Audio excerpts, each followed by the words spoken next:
Bonjour, c'est Hugo, le facilitateur immobilier, également gérant du cabinet Amis Conseil et Patrimoine. Nous aidons et accompagnons au quotidien les personnes qui souhaitent passer de locataire à propriétaire, mais pas que, également des gens qui souhaitent acheter un logement neuf, maison ou appartement. Et je voulais vous parler aujourd'hui d'un retour d'expérience conjugué à une étude réalisée par le cabinet Harris Investiture, qui est une société de sondage et d'opinion publique qui a réalisé une étude poussée sur l'âge des personnes qui souhaitent devenir propriétaires et les typologies femmes, hommes, et qu'est-ce qu'ils sont derrière, quels ont été derrière leurs objectifs et pourquoi ils sont devenus propriétaires. Alors, cette étude montre effectivement qu'il y a quelques années, l'âge moyen était de 37 ans pour devenir propriétaire. Actuellement, et au mesure des années, cet âge a diminué et on est actuellement en 2019. Nous sommes effectivement aujourd'hui en 2020, mais en 2019, il était de 32 ans pour l'acquisition d'une résidence principale. Cette étude a également démontré que ces personnes réfléchissaient depuis longtemps effectivement à l'achat de leur résidence principale et qu'ils ont commencé à peu près à l'âge de 25 ans. Ces personnes dont sont des couples ou des personnes célibataires confondues.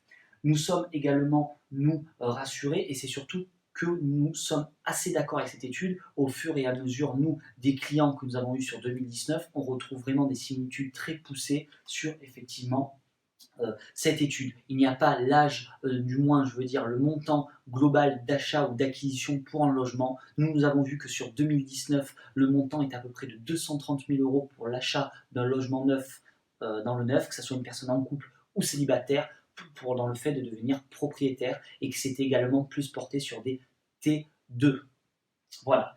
Je reviens du coup sur les objectifs. Pourquoi les personnes qui veulent devenir propriétaires, quels sont leurs objectifs et pourquoi ils ont voulu acquérir leur résidence principale, appartement ou maison. Ce sont par rapport à un sentiment d'indépendance. Les personnes veulent être indépendants et se sentent indépendantes lorsqu'elles sont propriétaires de la résidence principale. Elles n'ont pas de compte à rendre à personne, elles se sentent chez elles, elles peuvent entièrement personnaliser l'intérieur de leur logement.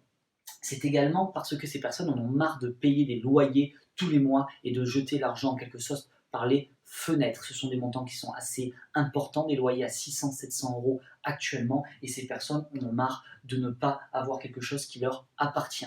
Il y a également pour des personnes un peu plus âgées, la problématique suivante, c'est que ces personnes comprennent qu'elles n'ont pas de patrimoine à léguer à leurs proches ou à leurs enfants, et elles souhaitent tout simplement léguer un patrimoine et acheter via l'immobilier pour pouvoir léguer quelque chose à leurs proches ou à leurs enfants.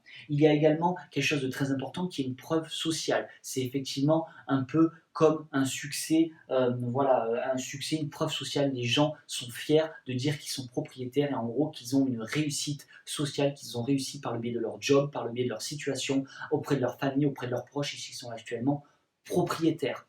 Voilà donc du coup les trois objectifs pour lesquels, et surtout les trois critères, les trois choix on va dire, qui ont fait que les personnes sont passées de locataires à propriétaires.